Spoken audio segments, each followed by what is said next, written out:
황민호의 놀라운 작곡 비밀, 윤명선도 울게 만든 데모곡 위 진실, 황민호 작곡의 충격적인 디테일. 가수 황민호가 환상적인 퍼포먼스로 무대를 장악했다. 10일 방송된 MBN 현역가왕 2에서 신봤다 신봤어. 무대를 선보인 황민호는 몰표를 받고 2라운드에 직행했다. 이날 본선 1차전에 오른 황민호는 1대1 데스매치 현장 지목전을 통해 다음 라운드 진출을 노렸다. 본격적인 대결에 앞서 대기실로 이동한 그는 대기실에서도 해피바이러스로 통했다.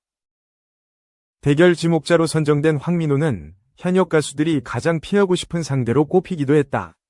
황민호는 38살 차이가 나는 최연장자 이현승을 대결 상대로 지목하며 재밌는 대결이 되지 않을까 싶었다.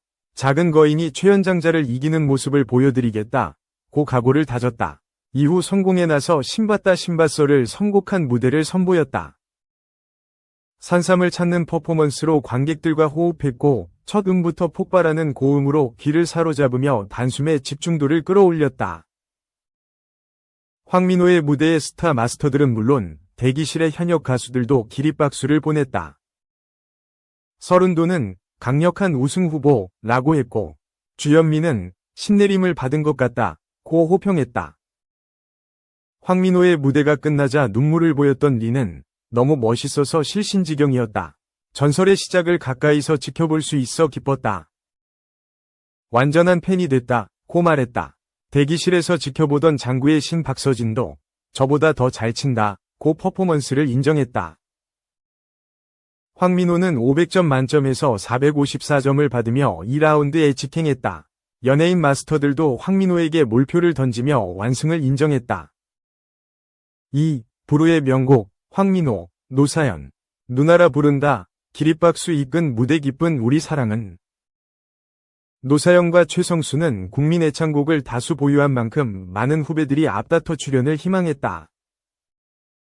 후배 가수들은 다채로운 장르와 무대로 명곡을 재탄생시켰다. 7일과 14일, 토, 2주에 걸쳐 방송된다. 백이성, 이세준, 가수 김연지, 알리, 우디, 안성훈, 양지은, 황민호, 그룹, 하이키, 크로스오버 보컬 그룹, 크레즐 등 다양한 아티스트가 라인업에 올랐다.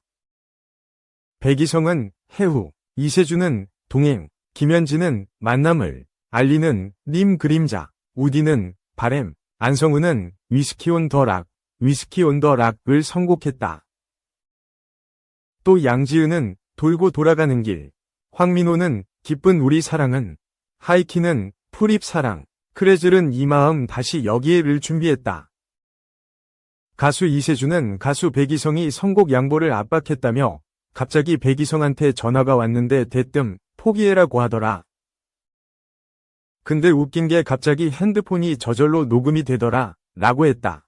이를 들은 백이성은 벌떡 일어나 이세준에 내가 무릎 꿇어야 돼 라고 해 웃음을 안겼다. 최연소 출연자 황민호도 관심을 모았다. 그는 이세준 다음 순서로 뽑혔다. 그는 56세 많은 노사연에게 누나라는 호칭을 사용한다고. 앞서 황민호가 노사연에 선생님이라 하자 노사연은 무슨 선생님이야? 누나라고 불러 라고 했다는 것. 황민호는 여전히 노사연에 누나라고 한다고 밝혔다. 그는 감성 거인이라는 별명답게 수준급의 무대를 펼쳐보였다. 황민호가 최성수의 기쁜 우리 사랑은 무대를 자신만의 감성으로 해석하자 대기실과 스튜디오에서는 기립박수가 터져나왔다. 이찬원은 성인 가수들과 견주어도 손색 없다. 우디는 국보로 정해서 나랏돈으로 교육해야 할 것 같아요 라고 극찬했다. 한편 불후의 명곡은 불후의 명곡으로 남아있는 레전드 노래를 대한민국 실력파 보컬리스트들이 자신만의 느낌으로 새롭게 재해석해서 무대 위에서 경합을 펼치는 프로그램이다. 전설을 노래하는 후배 가수들은 전설의 노래를 각자 자신에게 맞는 곡으로 재탄생시켜 전설과 명곡 판정단 앞에서 노래 대결을 펼쳐 우승자를 뽑는다. 불후의 명곡은 2011년 6월 첫 방송을 시작으로 현재까지 대한민국 대표이자 최장수 음악 예능 프로그램으로서 굳건히 자리를 지키고 있다. 지금까지 불후의 명곡에서 재해석된 곡은 2000곡이고 관객 수는 28만 명에 달한다. 불후의 명곡은 매주 토요일 오후 6시 KBS ETV에서 방송된다. 3. 어떻게 육아하든 뭔 상관? 본능 부부. 시청자 질타에 발끈. 김보연은 지난 12일 방송된 이혼 숙녀 캠프 이후 6남매 육아 방식에 대한 시청자들의 지적이 쏟아지자 자신의 소셜미디어를 통해 우리나라는 꼭 안 좋은 모습만 모이면 쥐 잡듯이 잡고 좋은 모습에는 배 아파한다. 보이는 게 다가 아닌데 라고 적었다. 또 우리가 어찌 키우던 뭔 상관. 내가 굳이 상세히 얘기해야 돼? 살다 보면 놓치는 부분이 있고 살다 보면 실수할 수 있고. 나야 결혼도 무엇 모를 때에서 배우고 공부하는 것도 더 늦게 했겠지. 내 선택이라 후회는 없다. 며 불쾌한 감정을 드러냈다. 방송에 따르면 김보연은 교회에서 만난 10세 연상의 교회 선생님 김은석과 교제를 시작해 결국 18세에 첫 아이를 임신한 뒤 가정을 꾸려 6남매를 낳고 현재 임신 중이다. 이혼 숙녀 캠프에서 두 사람은 직업을 갖지 않고 나라에서 주는 아동수당 300만 원으로 생활하고 있으며 그 돈마저 대부분 남편의 식비로 사용 중이라는 내용이 전파를 탔다. 이에 대해서 김보연은 남편을 향한 부정적인 여론을 위식한 듯 사랑해. 은석 씨, 인스타 잘 안 하는 남편. 요새는 잘 안 싸운다. 싸운 지도 오래된 듯 이라면서 인생은 숙제 같다 살도 빠지고 난찌고. 힘든 일 겪고 나니 웃을 날 곳 오겠지. 나밖에 모르는 남자. 내 그대로 사랑해주는 사람. 이라며 공개적으로 남편에 대한 애정을 표현했다. 김은석, 김보연 부부는 2022년 방송된 MBN 고딩엄빠 2에도 출연한 바 있다. 4. 종합, 35세, 이주빈. 심각한 교통사고 당할 뻔, 유럽서 운전하다 고라니 뛰어들어, 텐트 밖. 텐트 밖은 유럽 로맨틱 이탈리아 편이 템박즈 4인방이 거센 폭우 뒤, 텐트 밖은 트레치메 위 로망을 실현했다. 지난 12일, 목, 방송된 TVN, 텐트 밖은 유럽 로맨틱 이탈리아 편 고회에서는 돌로미티의 심장 트레치메, 트르사임로 향하는 라미란. 곽선영, 이주빈, 이세영의 이야기가 그려졌다. 이날 방송은 수도권 가구 기준 최고 5.0%, 전국 가구 기준 최고 4.7%를 기록했다. TVN 타깃인 남녀 2049 시청률에서도 케이블 종편 포함 동시간대 1위를 달성했다. 캠핑 9일차에 접어든 멤버들은 트레치메를 만나기에 앞서 테라스 전망대부터 들르기로 했다. 운전대를 잡은 이주빈은 도로로 달려드는 고라니에 화들짝 놀란 것도 잠시, 고라니 성대모사까지 하며 분위기를 달궜다. 라미라는 배고픈 이세영을 위해 출발 30분 만에 점심용 도시락을 오픈했고, 멤버들은 맛있다 라며 시트콤 속 박혜미의 성대모사를 선보여 폭소를 유발했다. 전망대로 가는 길, 병풍처럼 펼쳐진 돌산은 그야말로 야성적인 웅장함을 자랑했다. 특히 테라스 전망대의 관문인 파소에 진입하자 산비탈을 따라 유자형 도로가 끝없이 이어지며 눈을 뗄 수 없게 했고 멤버들은 구름 속에 있네 라고 외쳤다. 고지대 케이블카 탑승장에 도착한 네 사람은 한여름에도 겨울을 방불케 하는 추위에 깜짝 놀라며 케이블카에 탑승했다.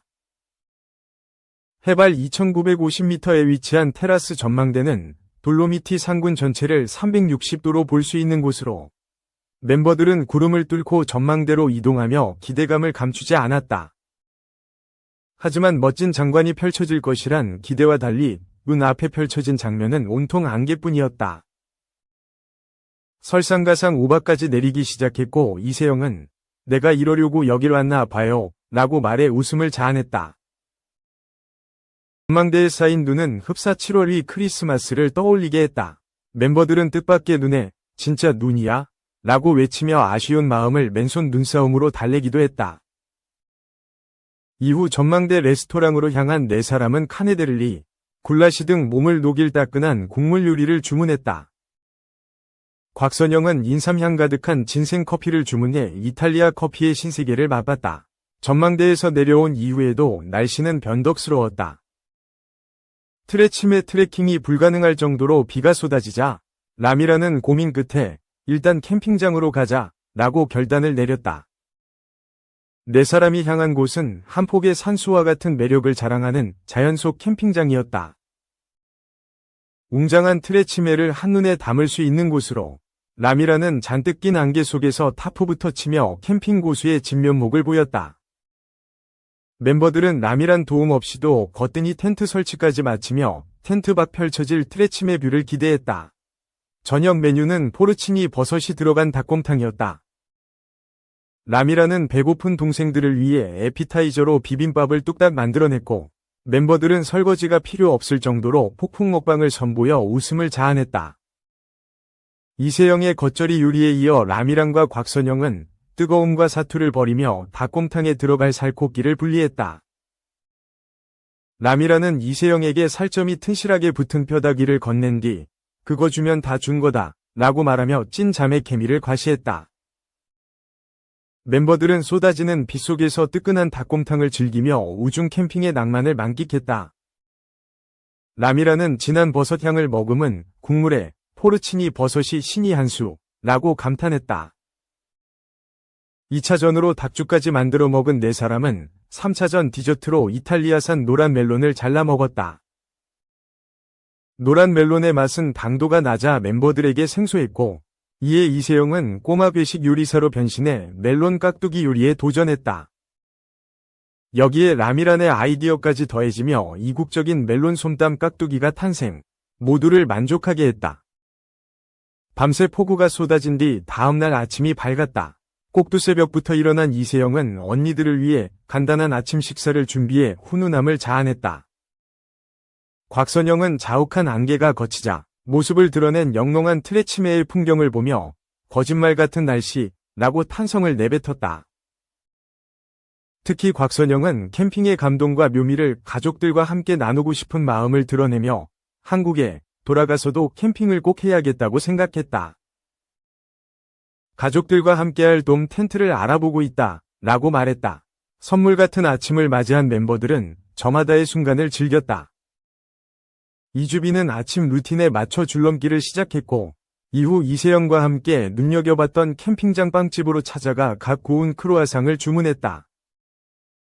프랑스 파리에서 빵지술래를 했던 람이라는 여태 먹은 이탈리아 빵 중에 제일 맛있다 라며 감탄을 아끼지 않았다. 매일 씻는 것을 고민하며 털털한 매력을 보였던 이주빈은 샤워를 마친 뒤 180도 변신한 모습으로 시선을 사로잡았다.